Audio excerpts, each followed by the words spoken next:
then you go from Google Ads expert to e-commerce growth expert. And the challenge with the smaller clients is that we have to build the proof of concept. Just wondering, how do you manage to do that remotely? Product performance based bucketing. Even with the best Google Ads, you cannot save a bad brand. Hello everyone, hope you're doing well on this beautiful day. Today I'm talking to Floris van Vleuten, a known PPC expert in the community specializing in Google Ads for e-commerce. He's running a digital marketing agency, working remote with clients around the world, and he's here to share his knowledge. Welcome, Floris. Thank you so much for having me, man. It's my pleasure. And I'm sure we will get some value out of it today. Yes, So thank you so much. absolutely, absolutely. Can you briefly introduce yourself? Tell us a bit about your background, about the things you do. Yeah, of course, of course. So I will start when I got into digital marketing, right? So I started studying communication in 2017 in a town in the Netherlands called Leiden.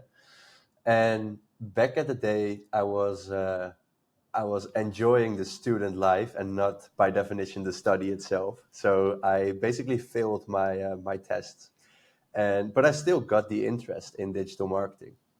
And then after like 1 or 2 years of struggling, trying to achieve anything within the study, I had some very interesting conversations with some people who are already in the digital marketing space.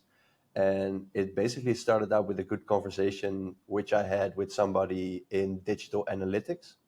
And that was back in the day when I wanted to start a dropshipping business, actually. So 2019, dropshipping was kind of booming, and I wanted to start my own dropshipping store as well. And Rick, the name of the guy that I was talking to, he said, you could sell and dropship products from China, but it would probably be more valuable to learn the skills that come with the selling, because then you would be valuable for other businesses as well. And that's basically how I got into digital marketing. So I followed some courses, some Google Skills Shop certifications, which I achieved, Facebook Blueprint, and I basically laid like the foundation of being a T-shaped marketeer, if you know Yep. that definition. And yeah, I think 1 or 2 years into that, I started earning some money and freelancing just for some local businesses and some local agencies. And yeah, after another 2 or 3 years of hard work and struggling, I landed the clients of my own. And I got the privilege to basically build an agency because the interest was so high. And yeah, I started this whole agency journey last year. So I've been building this agency for around a year. So from freelancer to agency, we are just with a team of 2 people, so not that big, but it's a very exciting journey. And right now, as you said in the introduction, we are working with e-commerce brands only, and we are just doing Google Ads because, yeah, along the way, I found that I like it's very hard to be the best at every service delivery aspect and growing businesses. So I had to pick one, and my choice went to doing Google Ads for e-commerce businesses, and it really took off. So I'm glad with the choice that we made. Google Ads for e-commerce. Right. And you managed to do that remotely, working from where are you at the moment? I'm at the moment in Chiang Mai in Thailand. So yeah, I'm working remotely. I must say I always had the privilege to choose from which place I was working at, but I only started traveling around like 4 to 5 months ago.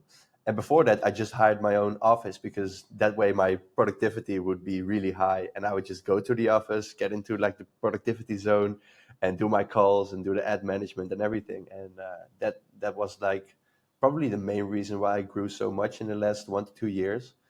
And when I started traveling, of course, there comes like some challenge with it in terms of productivity, but it brings amazing experiences as well. So yeah, right now I'm in Thailand, and I'm planning on traveling some more countries in Southeast Asia. Yeah. Wow. I'm just wondering, how do you manage to do that remotely? And like, what challenges do you need to overcome as you go? You got a minute.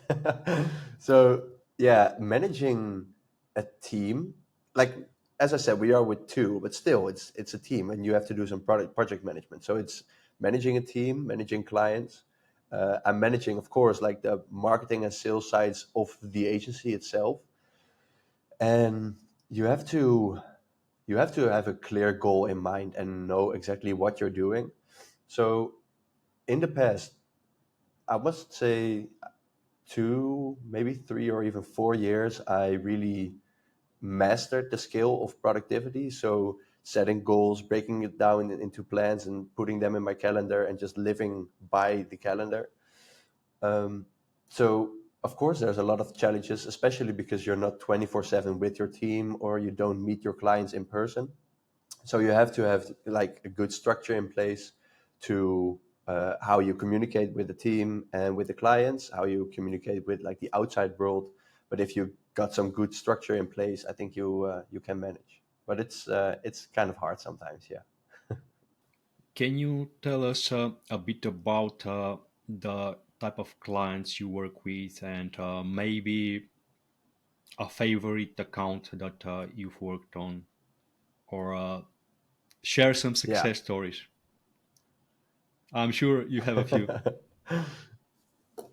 Yeah, I have a few. I have a few, and I must say I'm not gonna list all the brands and all their specific successes and strategies, because that's not that privacy compliant, I think.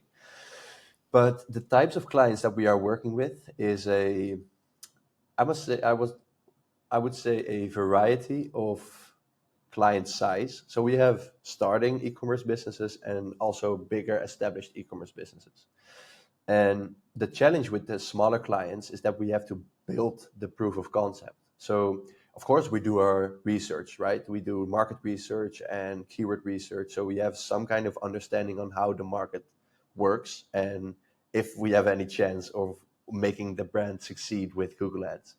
So that's a good challenge, but it's a very different approach from the bigger brands. So with the bigger brands, I mean like brands doing a couple million a year in revenue at least.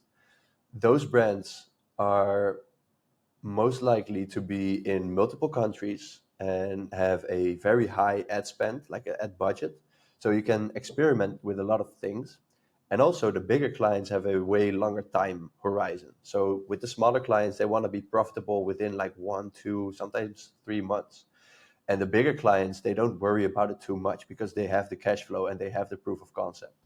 So with the bigger clients, it's really nice to work with the bigger clients, because then we can use our cool advanced Google Ads strategies and just experiment a lot and show them the insights that we got from Google Ads, which they can use on the other platforms and on their website as well. So that's like the difference between our smaller and the bigger clients that we're working with. And in terms of the success stories, there's one brand that we are currently working with, which we were scaling in 2 countries. And they, as I said, they already had a good proof of concept. They already had Facebook ads, which was converting for them really well. And they are a high ticket client. So let's say average order value of around 200, 300 euros. And they're in the home and living niche. And we were working with them in the Netherlands and in Germany, which was working really well. So we had a like big revenues. We had kind of high ad spend, like for especially for us as a small agency still. And now we are expanding so fast that we are expanding to like 3 to 4 countries a month. So I was like literally today setting up new client accounts in 3 new languages. So that's really cool to work with. And yeah, I think it's really cool for us as an agency to be contributing to that success, and to know that our help is like essential for their growth. So we are really thankful for helping those clients. Yeah. How many languages do you speak? Okay, so I speak like fluently too, just Dutch and English. And I traveled like for 3 months in Spain, so I know a little bit Spanish. And I'm learning Thai now, like the hello and the thank you and just the basic stuff. But I must say, I could probably save myself in maybe France and Germany as well. So I would say between 3 and 6 languages, depending on how confident I feel in the moment. Does it help when it comes to managing international campaigns, or um, it's not really not an issue? No, no. I must say, like, knowing the basic languages and the basic stuff doesn't hold up to the very specific keyword and very specific ad copy stuff. So if you really want to stand out, you probably need a native ad copywriter or somebody who likes improves the ads or translates the ads, uh, which is could be a native speaker, I would say. So it does help to recognize some languages, but you do need a native speaker or a good translator to really make Yeah, a that's difference. where having a good team comes into play. Okay, what are the misconceptions that you see people have about Google Ads? That's a good question. So I think there are a lot of misconceptions depending on the person and the client. A lot of people, I feel like they expect Google Ads to save their business, even if they don't have that good of a product. And you can run ads all you want, but if you don't have a good product and you don't have a good website, the ads won't convert. So even the best Google Ads expert in the world, if he only manages the Google Ads, it can't save a bad brand. And this was a kind of a big struggle starting out, because then I couldn't like tell the difference between a good and a bad brand, right? So we would just take on any client and just try to advertise, and then we would have some accounts that were underperforming. And that's actually quite hard because you start to doubt yourself and your strategies. But that creates the opportunity to have some time to reflect and to see the bigger picture. So then you go from Google Ads expert to e-commerce growth expert. I would name it that way. And right now, when we take on clients, for example, we don't even start out with Google Ads and we don't even start out with keyword research. We start out with their market research, just viewing their website, their product, how they compare in terms of pricing, if they have like good website speed, even like all those aspects contribute even to the growth. And yeah, like the one thing that people are misunderstanding about Google Ads is even with the best Google Ads, you cannot save a bad brand. What do you think is the importance of having a good brand versus a good campaign setup, like percentage wise, if you can attribute Good importance? question.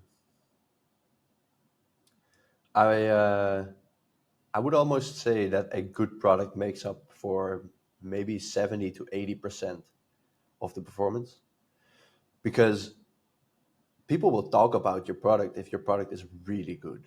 And also, there are, of course, marketing strategies that you can use to even amplify the purchases that are already been made to increase your customer lifetime value, for example, or to give certain discount codes or to increase your awareness through the people that already bought. So I think if you have a very good product that makes up probably 70% of the business, and then the other 30% comes from good marketing, in terms of the funnel that we all know. So awareness, consideration, and action, where we would probably start with the action phase. And if you have a good product, there are ways to show how good your product is on your website. For example, in terms of your social proof, if you have a lot of good reviews and a lot of maybe even video testimonials of your existing clients, they will probably like get a lot of new clients in your Yeah. system. Also, it's easier to get good testimonials and good reviews when you have good product because people like it. That's it. Yeah. Okay, so getting proof of concept first, or a brand that has already a proof of concept is much easier to promote on Google. Now, Yeah. I guess you're auditing lots of accounts. like businesses coming to you with running campaigns. What are the common mistakes that you see when you are auditing those campaigns? Um, I think there's actually two. So, one very common mistake is mixing up branded with non branded traffic and basically not taking other marketing activities into account. So people would set up all these types of campaigns with both branded and non branded traffic with varying CPCs, not taking into account that the SEO results are also existing. So you're just paying for results that would have already came through, which is kind of a waste of your budget. So that's one thing, branded and non-traffic being mixed up in the account. And the other thing is not thinking of a very good structure and sticking with the strategy. So I also audit a lot of accounts where there's like, let's say this week I audited an account with it was one online store with one niche, and they had five performance max campaigns, all with branded and non-branded products, like all over the place, not segmented in any way, just trying to get those conversions in. And I just felt like the person who managed the ads didn't came up with a strategy before he started running the ads. So he's just setting up a campaign, seeing the performance, trying a new campaign type, seeing that performance, trying some new things on top of that, instead of thinking of a good strategy, implementing that, and being confident and staying with the thing that you came up with. So it's mixing branded and non-branded traffic and not having a good strategy, a well thought out strategy, probably. Okay, when you say branded, I assume you're talking about search queries related to the company brand, not when a retailer is selling different brands and people are looking for the name of the product. Exactly. So I'm talking about direct to consumer brands mainly. Let's say, for example, you have you're running ads for Yeah, Logitech. Then the branded term would be yeah, Logitech mouse, and a non-branded term would be best computer mouse, yeah. for example. Okay, what are the current trends in the e-commerce space and Google Ads specifically? There are so many new developments. I must say the best current trend, which isn't the most new trend, the most recent one, but it's still a very, very good aspect that any good and advanced Google Ads expert would use, which is product performance based bucketing, which probably a lot of people know. Maybe some people don't know it either. But there's like the two biggest script creators on this specific script is Product Hero or the Flow Boost Labelizer script.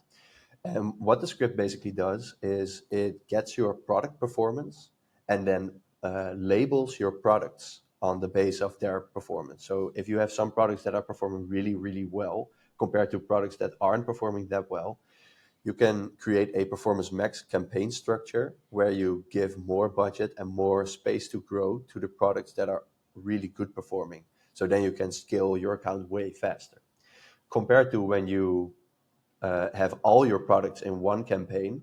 The bad performing products will also spend a lot of your budget and you will still hit your campaign targets. So that's just a waste of your budget.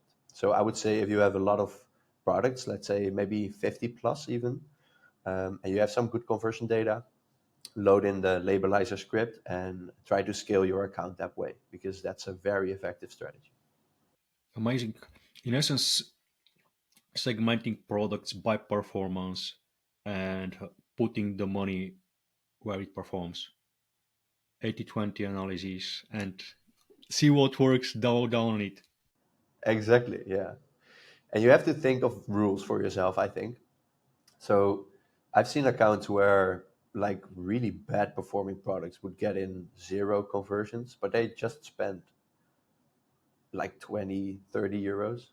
you could probably give a product a bit more space and a bit more data, a bit more room to try to get in some conversions.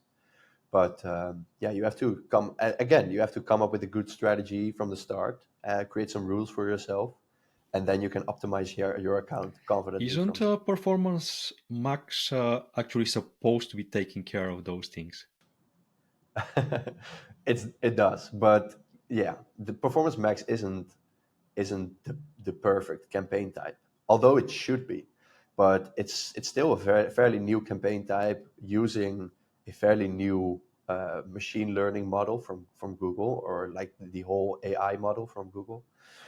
So Performance Max should take care of that, but Google is still a business of itself. So if you have a campaign and you say, okay, we want a 500% return on ad spend, for example, and you have some products performing with 1,000%, some performing with 0%, Google just spends your budget on all of those products and you get a 500% on average, which is a good thing.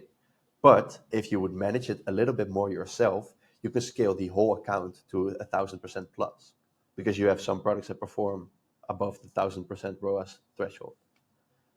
That's a great suggestion. I spent a few hours, actually 2 evenings, binge watching your educational videos, and I know you're big on conversion rate optimization. Yeah, Oh man, yeah. how important is conversion rate optimization for the success of PPC campaigns? Okay, so like 10 minutes ago, I talked about the importance of the product, right, and of the branding, especially, and that was probably 70%. Of the 70%, your conversion rate optimization is probably, I would say, more than half of that.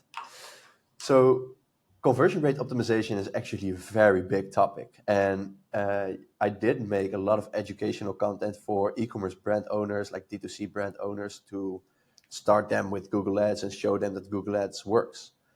But as I said, Google Ads only works if you have a good product and a good website. So conversion rate optimization is where we start all of our collaborations with our clients. Because if you have a bad conversion rate, let's say, let's keep it simple. You have a 1% conversion rate, and you optimize like a couple aspects, and you get the conversion rate up to 2% without increasing your traffic. You don't spend a dollar more, but you get double the conversions. So conversion rate optimization is very important. Your number one tip for conversion rate optimization? Can I choose Yeah, three? go Is ahead. that okay? Okay, I will say speed, optimizing for mobile, and social proof. And then bonus, good pictures. Yeah, fantastic. Make sure to get your CRO right, people. Now, we mentioned that there are many new developments in Google Ads. What what are the new features you find exciting? There are a couple features. Um, Demand generation is a campaign type that we are really utilizing these days, which is a really cool campaign type because I feel like, and I'm not. This is not data backed, but this is just what I think. I think YouTube is becoming more of a social platform than it used to be. So we have YouTube Shorts, we have even YouTube posts, like in the form of an image, a still image. So people are using YouTube more as Instagram, I must say. And the demand generation campaign type allows you to put in the image ads, like the carousel ads and video ads, which could show along the feed on YouTube, but also along YouTube Shorts, where a lot of people are spending time nowadays. So I think YouTube is becoming more of a social platform, and the data will probably increase on Google's side. So the campaign optimization from the AI of Google will increase as well. So I think the whole YouTube platform inside of the Google Ads advertising platform, of course, will be will become way more important over time. And demand generation is a campaign type that utilizes that, as well as just the video campaigns. And you can use the YouTube Shorts ads where you can test it out. And I have yet to find a very well converting demand gen or YouTube Shorts campaign type, but it surely increases brand awareness. So what we do with some clients is we allocate like 10 to 15% of the daily budget to awareness in terms of demand generation or YouTube ads. And we see a big uplift in the branded searches and the branded conversions as well.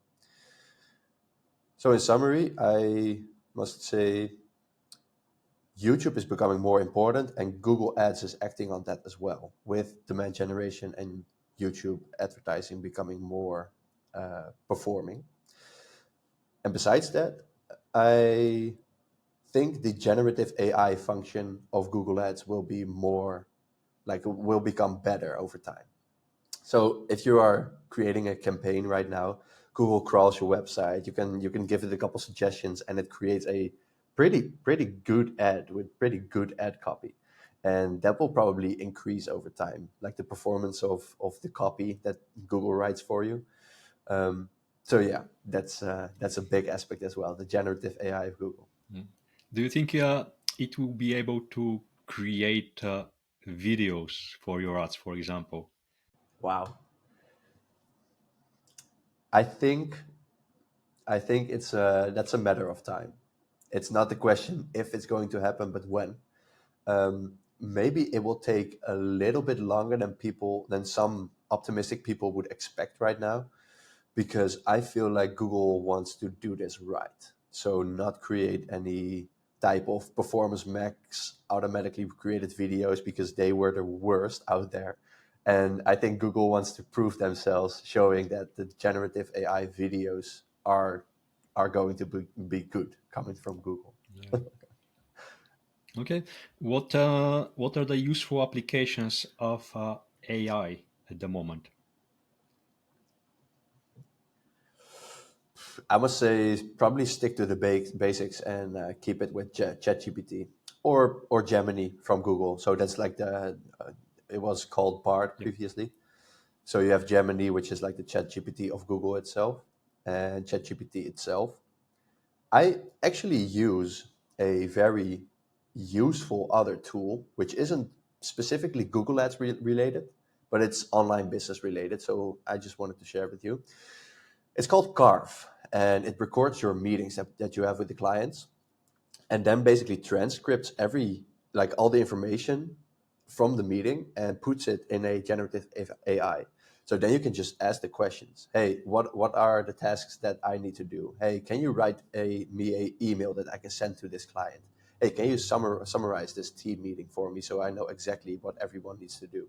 And yeah, that just saves up a lot of time, and that enables you to be fully present in like the meeting that you have with certain So you people. don't think about taking notes; you just think about what they're saying and also taken in the background.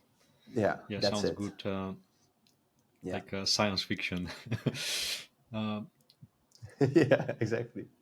uh, I don't, virtual, not virtual, but electronic AI PA. uh, That's it.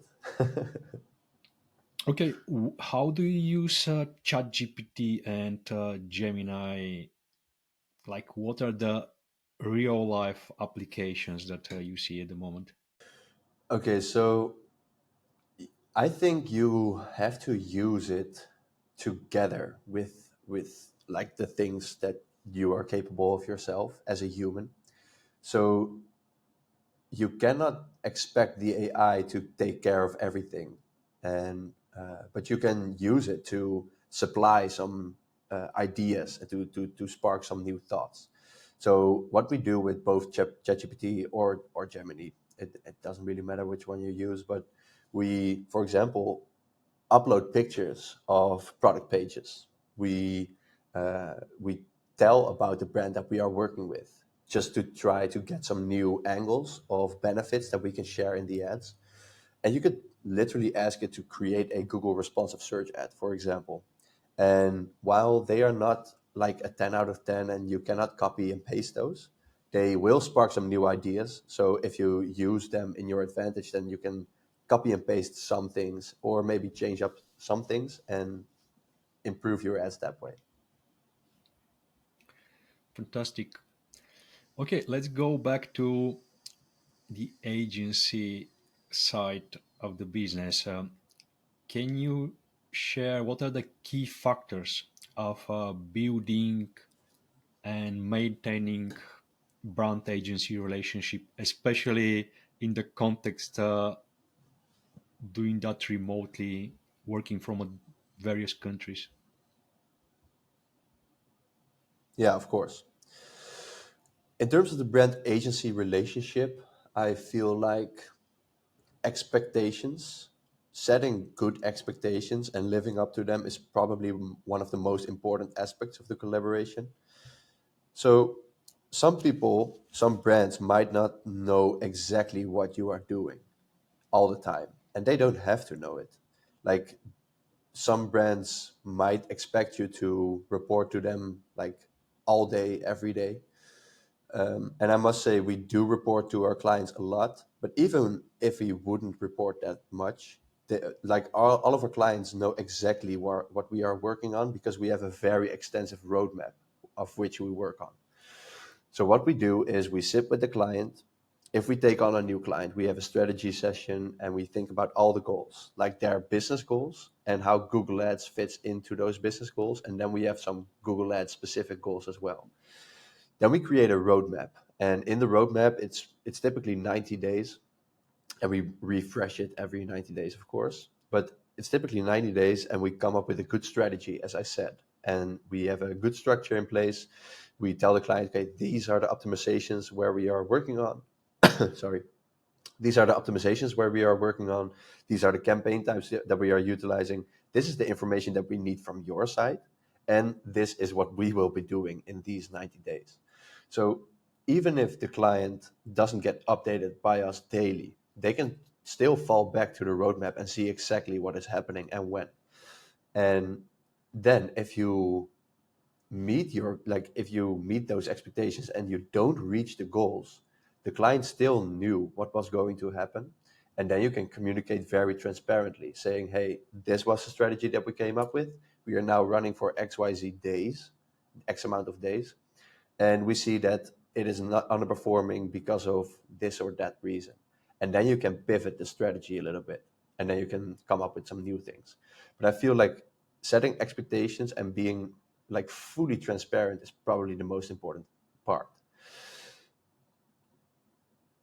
um, I am traveling, so I'm in different time zones, so we need to be very communicative if it is about like setting the meetings.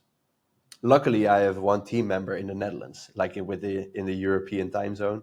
So we are pretty much working, I would say, 18 hours a day or something, or like online 18 hours a day and responsive to our clients as well. So that's a very good thing. And what I basically want to say is you have to agree with the client when you are meeting them and why you are meeting them.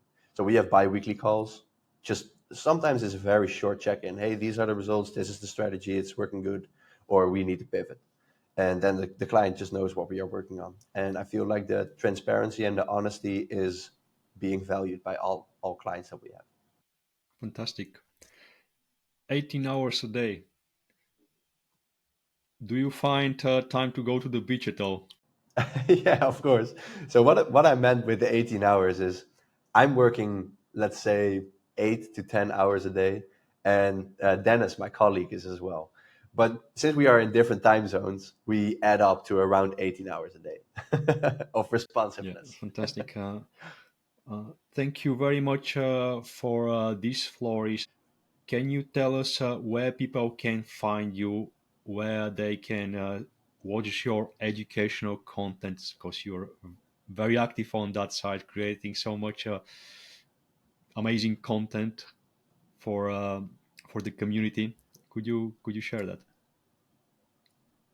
Yeah, of course, of course. So I'm very active on LinkedIn. So if you want to connect with me there, it's just my name, Floris van Vleuten, and I would be happy to accept your connection request. And besides that, I'm active on YouTube as well. I'm just starting out there, so don't expect too much. I still need to get used to talking to the camera and like coming up with a good story for the videos. But I'm promoting some educational content on there as well, and it's also just my name. So you can look up my name on both LinkedIn or YouTube, and you can look up Floris Ads on Twitter because I'm sharing some daily thoughts on there as well. Yeah, I will make sure to link those in the description below, as well as your agency website for those who would want to work with you. Thanks again for doing this. Have a fantastic day ahead.